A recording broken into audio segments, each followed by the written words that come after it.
मन को वश में करने के उपाय। श्री भगवान गीता के अध्याय 6 में कहते हैं, जिनका मन वश में नहीं है उनके लिए योग का प्राप्त करना अत्यंत कठिन है। यह मेरा मत है। परंतु मन को वश में करने वाले प्रयत्नशील पुरुष साधन द्वारा योग प्राप्त कर सकते हैं। भगवान श्री कृष्ण महाराज के इन वचनों के अनुसार यह सिद्ध होता है कि मन को वश में किए बिना परमात्मा की प्राप्ति रूप योग दुष्प्राप्य है। यदि कोई ऐसा चाहे कि मन तो अपनी इच्छा अनुसार निरंकुश होकर विषय वाटिका में स्वच्छंद विचरण किया करे और परमात्मा के दर्शन मुझे अपने आप हो जाएं, तो यह उसकी भूल है। दुखों की आत्यंतिक निवृत्ति और परमात्मा की प्राप्ति चाहने वाले को मन वश में करना ही पड़ेगा। इसके सिवा और कोई उपाय नहीं है। परंतु मन स्वभाव से ही बड़ा चंचल और बलवान है। इसे वश में करना कोई साधारण बात नहीं। सारे साधन इसी को वश में करने के लिए किए जाते हैं। इस पर विजय मिलते ही मानो विश्व पर विजय मिल गई। भगवान शंकराचार्य ने कहा है कि जितम जगत केन मनो ही येन। जगत को किसने जीता? जिसने मन को जीत लिया। अर्जुन ने भी मन को वश में करना कठिन समझकर कातर शब्दों में भगवान से यही कहा था कि हे भगवान, यह मन बड़ा ही चंचल, हठीला, दृढ़ और बलवान है। इसे रोकना मैं तो वायु के रोकने के समान अत्यंत दुष्कर समझता हूं। इससे किसी को यह नहीं समझ लेना चाहिए कि जो बात अर्जुन के लिए इतनी कठिन थी वह हम लोगों के लिए कैसे संभव होगी।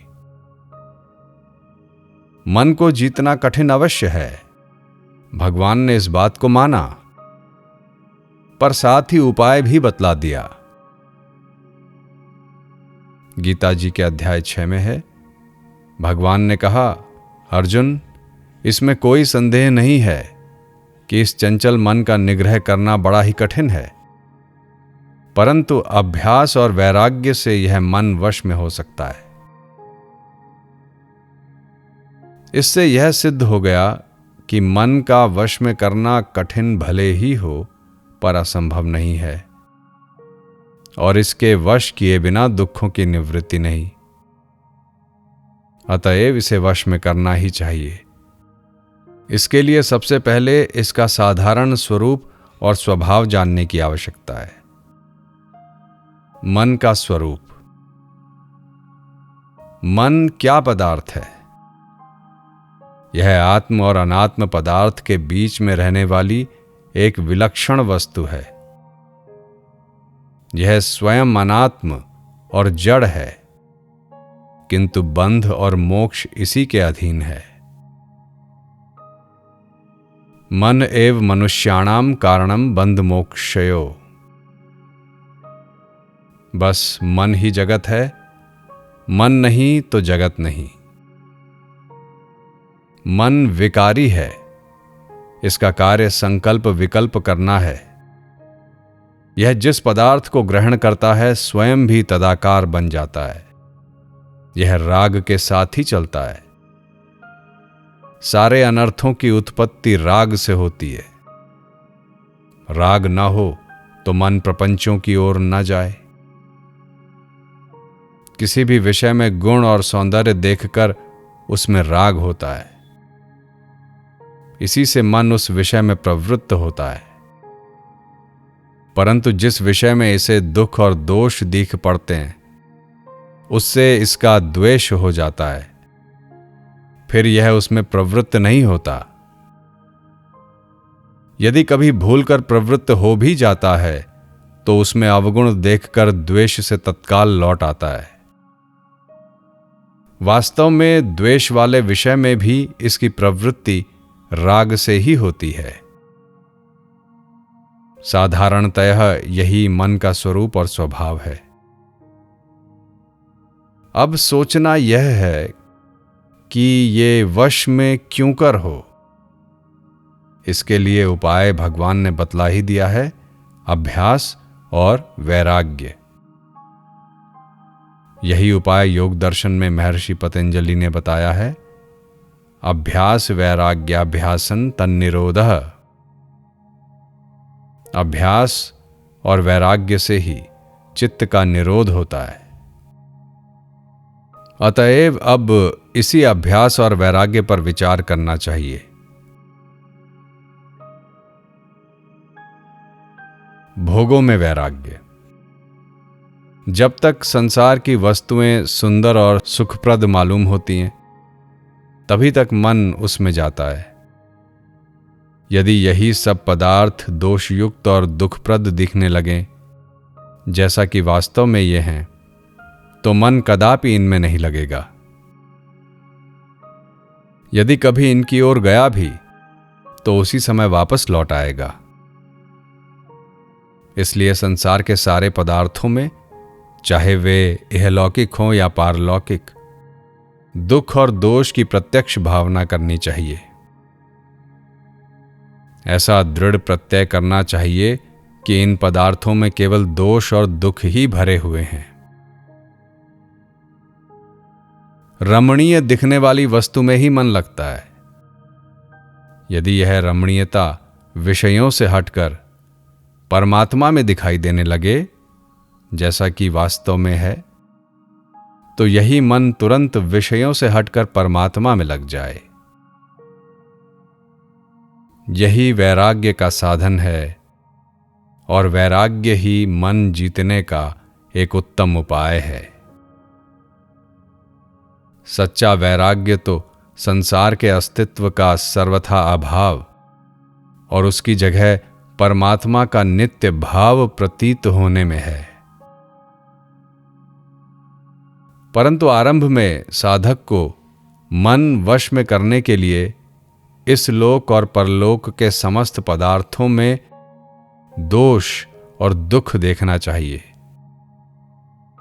जिससे मन का अनुराग उनसे हटे। श्री भगवान ने गीता के अध्याय 13 में कहा है, इस लोक और परलोक के समस्त भोगों में वैराग्य, अहंकार का त्याग एवं शरीर में जन्म, मृत्यु, बुढ़ापा और रोग आदि दुख और दोष देखने चाहिए। इस प्रकार वैराग्य की भावना से मन वश में हो सकता है। अब कुछ अभ्यास बतलाए जाते हैं। नियम से रहना। मन को वश में करने में नियम अनुवर्तिता से बड़ी सहायता मिलती है। सारे काम ठीक समय पर नियम अनुसार होने चाहिए। प्रातःकाल बिछौने से उठकर रात को सोने तक दिन भर के कार्यों की एक ऐसी नियमित दिनचर्या बना लेनी चाहिए कि जिससे जिस समय जो कार्य करना हो, मन आपसे अपने आप स्वभाव से ही उसी कार्य में लग जाए। संसार साधन में तो नियम अनुवर्तिता से लाभ होता ही है, परमार्थ में भी इससे बड़ा लाभ होता है।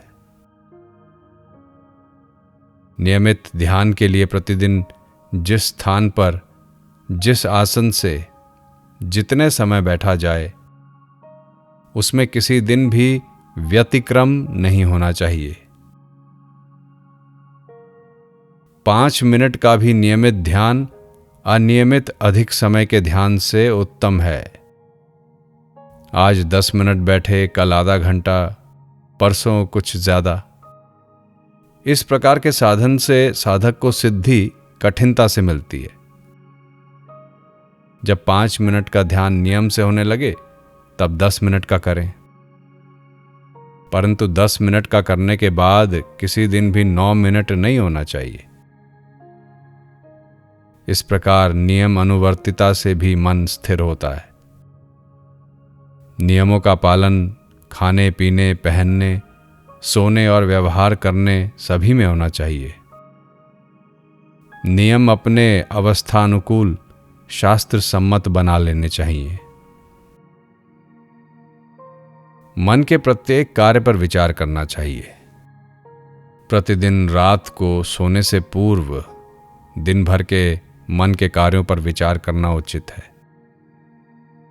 यद्यपि मन की सारी उधेड़-बुन का स्मरण होना बहुत कठिन है, परंतु जितनी याद रहे उतनी ही बातों पर विचार कर जो जो संकल्प सात्विक मालूम दें उनके लिए मन की सराहना करना, और जो जो संकल्प राजसिक और तामसिक मालूम पड़े उनके लिए मन को धिक्कारना चाहिए। प्रतिदिन इस प्रकार के अभ्यास से मन पर सत्कार्य करने के और असत कार्य छोड़ने के संस्कार जमने लगेंगे, जिससे कुछ ही समय में मन बुराइयों से बचकर भले भले कार्यों में लग जाएगा। मन पहले भले कार्य वाला होगा, तब उसे वश में करने में सुगमता होगी। कुसंग में पड़ा हुआ बालक जब तक कुसंग नहीं छोड़ता तब तक उसे कुसंगियों से बुरी सलाह मिलती रहती है। इससे उसका वश में होना कठिन रहता है, पर जब कुसंग छूट जाता है तब उसे बुरी सलाह नहीं मिल सकती। दिन रात घर में उसको माता पिता के सदुपदेश मिलते हैं। वह भली भली बातें सुनता है, तब फिर उसके सुधर कर माता पिता के आज्ञाकारी होने में देर नहीं होती। इसी तरह यदि विषय चिंतन करने वाले मन को कोई एक साथ ही निर्विषय करना चाहे तो वह नहीं कर सकता। पहले मन को बुरे चिंतन से बचाना चाहिए। जब वह परमात्मा संबंधी शुभ चिंता करने लगेगा तब उसको वश में करने में कोई कठिनाई नहीं होगी। मन के कहने में ना चलना। मन के कहने में नहीं चलना चाहिए।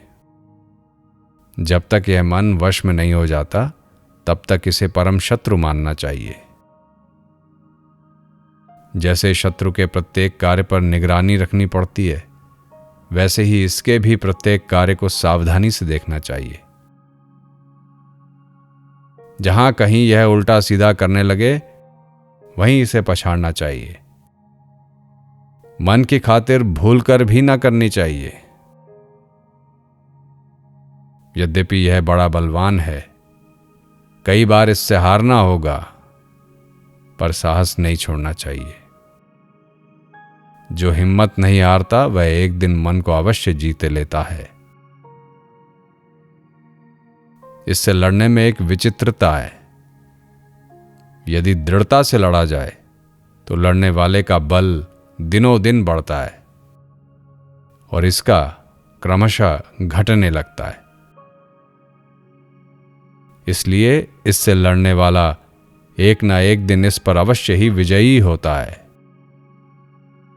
अतएव इसकी हां में हां ना मिलाकर प्रत्येक कार्य में खूब सावधानी बरतनी चाहिए। यह मन बड़ा ही चतुर है। कभी डराएगा, कभी फुसलाएगा, कभी लालच देगा, बड़े बड़े अनोखे रंग दिखलाएगा, परंतु कभी इसके धोखे में नहीं आना चाहिए। भूलकर भी इसका विश्वास नहीं करना चाहिए। इस प्रकार करने से इसकी हिम्मत टूट जाएगी, लड़ने और धोखा देने की आदत छूट जाएगी। अंत में यह आज्ञा देने वाला न रहकर सीधा साधा आज्ञा पालन करने वाला बन जाएगा।